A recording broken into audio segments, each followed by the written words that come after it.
আসসালামু আলাইকুম everyone, welcome back to my channel. কেমন আছেন সবাই? আশা করছি সবাই অনেক ভালো আছেন। আলহামদুলিল্লাহ আমি অনেক ভালো আছি। আজকে আমি আপনাদের সাথে শেয়ার করব খুবই মজাদার গরুর মাংসের ভর্তা রেসিপি। আর আপনারা যদি এইভাবে একবার গরুর মাংসের ভর্তা বানিয়ে গরম ভাতের সাথে খেতে পারেন তাহলে মুখে স্বাদ লেগে থাকবে। তাহলে চলুন দর্শক দেখে নিই কীভাবে আমরা এই রেসিপিটা বানাবো। গরুর মাংসের ভর্তা বানানোর জন্য আমি এখানে নিয়েছি সলিড 2 পিস মাংস, আর এগুলোকে আমি পাতলা পাতলা করে কেটে নিয়েছি এবং দিয়েছি সাথে 5-6টা পরিমাণ কাঁচামরিচ। কাঁচামরিচগুলো ডিপ ফ্রিজে ছিল তাই এগুলোর কালারটা চেঞ্জ হয়ে গেছে, এবং সাথে দিয়ে দিয়েছি 6-7টা মতো শুকনো মরিচ এবং 4 কোয়া রসুন। এরপর দিয়ে দেবো হাফ চা চামচ পরিমাণ আদা বাটা। যেহেতু আমি বাটা আদা দিচ্ছি তাই আমি হাফ চা চামচ দিয়েছি। আপনারা যদি পিস আদা দেন তাহলে 3 থেকে 4 পিস মতো আদা দিয়ে দিবেন। এরপর আমি এখানে যে সলিড মাংস ছিল ওই সলিড মাংসগুলোকে একদম কুচি কুচি করে কেটে নিয়েছি। আর আপনারা চাইলে এগুলোকে কিমা করে নিতে পারেন। আমি যেহেতু কিমা করে নিই তাই আমি এগুলোকে কুচি কুচি করে কেটে নিয়েছি। এরপর কড়াইয়ের মধ্যে আমি একে একে সব কিছু দিয়ে দেব। আর এখন আমি সাথে পেঁয়াজও অ্যাড করব।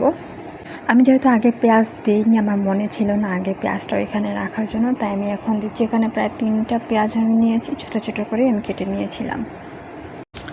এরপর স্বাদ মতো লবণ দিয়ে পর্যাপ্ত পরিমাণে পানি দিয়ে দিব এবং মিডিয়াম টু হাইয়ের মাঝামাঝি রেখে আমি সব উপকরণ সেদ্ধ করে নেব।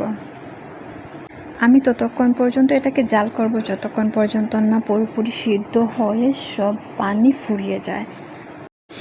পানি ফুরিয়ে যাওয়ার পর আমি এখানে দিয়ে দিব পর্যাপ্ত পরিমাণে তেল। আমি তেলটা একটু বেশি পরিমাণেই দিয়ে দিয়েছি, আপনারা চাইলে আরও কম করে দিতে পারেন। তেল দেওয়ার পর আমি এখন মিডিয়াম টু লোয়ের মাঝামাঝি রেখে অনবরত নাড়তে থাকবো। আমি এটাকে প্রায় 10 মিনিটের মতন নাড়াচাড়া করছি। আপনাদের হয়তো চাইলে আরও কম সময় লাগতে পারে কিংবা আর বেশি সময় লাগতে পারে। তো আমি এটাকে একদম ব্রাউন কালার করে ভেজে নিয়েছি। আমি একটু বেশি মনে হয় ফ্রাই করে ফেলেছি, আপনারা চাইলে একটু কম করেও ফ্রাই করে নিতে পারেন। আর এই বেশি করে ফ্রাই করে নেওয়ার ফলে আমার এটা শিলপাটায় বাড়তে একটু বেশি ট্রাফ হয়ে গিয়েছিল আমার জন্য আর কি। তারপর সব উপকরণকে আমি শিলপাটায় বেটে নিব। একদম আমার বাটা কমপ্লিট। তারপর এখন আমি একদম গোল একটা শেপে দিয়ে নেব এগুলোকে। আর আমি কিন্তু অনেক কিউট করে এগুলোকে একটা শেপ দিয়ে নিয়েছিলাম গোলাকারের মধ্যে।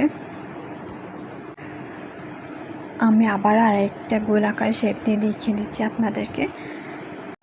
আমি সবগুলো ভর্তাকে সেমভাবে গোল শেপ করে নিয়েছি। আর ভর্তাটা করার পর আমার একদম তৈরি হইতেছিল না, আমি সাথে গরম ভাতের সাথে খেয়ে নিয়েছি।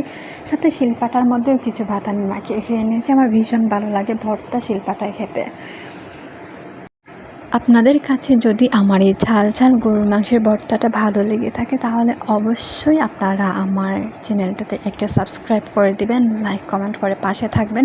আর যদি আপনারা এটা আমার ফেসবুক থেকে দেখে থাকেন তাহলে অবশ্যই আমার ফেসবুক পেজটাকে ফলো দিয়ে পাশে থাকবেন, যাতে আপনারা আমার নতুন যে কোনো রেসিপি যে কোনো ভিডিও সাথেই পেয়ে যেতে পারেন। আজকে এ পর্যন্তই, ভালো থাকবেন সবাই। আল্লাহ হাফেজ।